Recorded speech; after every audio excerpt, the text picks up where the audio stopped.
Caín, por José Saramago, parte 8. No lo llegaremos a saber nunca, ni nosotros ni él, pues la súbita aparición, como si saliese de la nada, de lo que quedaba de una choza, lo distrajo de sus aflicciones y de sus pesares. Quedaban señales de cultivo de la tierra en la parte de atrás de la casa, pero era evidente que los habitantes la habían abandonado hacía mucho tiempo. O quizá no tanto, si tenemos en cuenta la fragilidad intrínseca, la precaria cohesión de los materiales de estas humildes moradas, que necesitaban constantes reparaciones para no venirse abajo en una sola estación. Si les falta una mano cuidadosa, la casa difícilmente podrá soportar la acción corrosiva de las intemperies, sobre todo la lluvia que empapa los adobes y el viento que va raspando como si estuviese forrado de lija gruesa. Algunas de las paredes interiores se habían venido abajo. El techo estaba hundido en su mayor parte.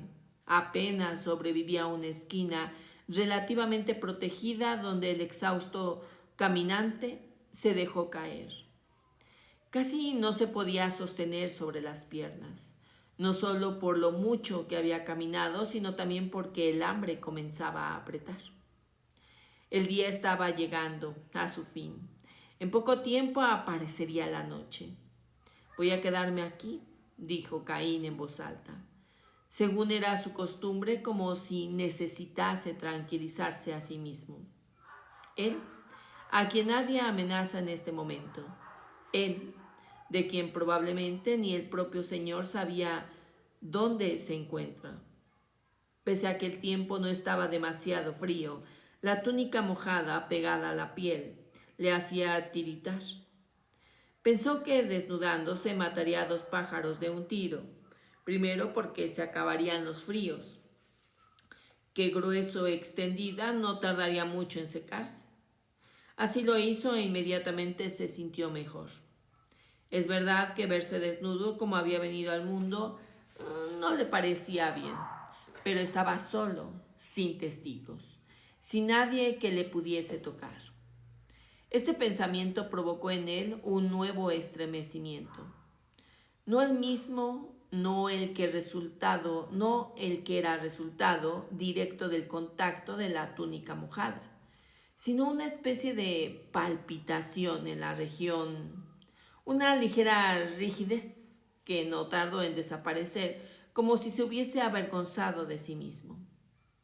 Caín sabía lo que era aquello, pero a pesar de su juventud no le prestaba gran atención, o simplemente tenía miedo de que de ahí llegase más mal que bien. Se enroscó en la esquina, juntando las rodillas con el pecho, y así se durmió. El frío de la madrugada le hizo despertar. Alargó el brazo para palpar la túnica. Notó que todavía quedaba en ella un resto de humedad, pero aún así decidió vestirla. Acabaría de secarse en el cuerpo. No tuvo sueños ni pesadillas. Durmió como se supone que dormiría una piedra, sin conciencia, sin responsabilidad, sin culpa, aunque al despertar, con la primera luz de la mañana, sus primeras palabras fueron: he matado a mi hermano. Si los tiempos hubieran sido otros, tal vez habría llorado, tal vez se habría desesperado, tal vez se habría dado golpes en el pecho y en la cabeza, pero siendo las cosas lo que son, prácticamente el mundo acaba de ser inaugurado. Nos falta todavía muchas palabras para que comencemos a intentar decir quiénes somos y no siempre daremos con las que mejor le expliquen. Por eso se contentó con repetir las que había pronunciado hasta que perdieran su significado y no fueran más que una serie de sonidos inconexos, unos balbuceos sin sentido. Entonces se dio cuenta de que sí había soñado. No era un sueño precisamente, sino una imagen, la suya, regresando a casa y encontrando al hermano en el umbral de la puerta, a su espera. Así lo recordará durante toda la vida, como si hubiese hecho las paces con su crimen y no hubiese que sufrir más remordimientos. Salió de la choza y aspiró profundamente el aire frío. El sol todavía no había nacido, pero el cielo ya se iluminaba con delicados tonos de colores, lo suficientes para que el árido y monótono paisaje que tenía delante de los ojos, bajo esta primera luz de la mañana, apareciese transfigurado en una especie de jardín del Edén sin prohibiciones. Caín no tenía ningún motivo para orientar sus pasos en una dirección determinada, pero instintivamente buscó las señales dejadas antes de haberse desviado hasta la cabaña en la que había pasado la noche. Era fácil. En el fondo le bastaba caminar al encuentro del sol, hacia aquel lado, allí por donde no tardará en asomar. Aparentemente apaciguado por las horas del sueño, el estómago había moderado las contracciones y sería bueno que se mantuviera en esta disposición, porque esperanza de comida próxima no se vislumbraba, ya que si es cierto que de vez en cuando se topaba con alguna u otra higuera, frutos no tenía, que no era a su tiempo. Con un resto de energía que ignoraba poseer todavía, reinició la caminata. El sol ha aparecido. Hoy no lloverá. Incluso es posible que haga calor. Al cabo de no mucho tiempo comenzó a sentirse otra vez cansado. Tenía que encontrar algo de comer, si no acabaría postrado en este desierto, reducido en pocos días a la osamenta, que de eso se encargarían las aves carroñeras o alguna manada de perros salvajes, que hasta ahora todavía no se ha manifestado. Estaba escrito, sin embargo, que la vida de Caín no acabaría aquí, sobre todo porque no habría valido la pena que el Señor hubiera empleado tanto tiempo en maldecirlo, si era para morir en este páramo.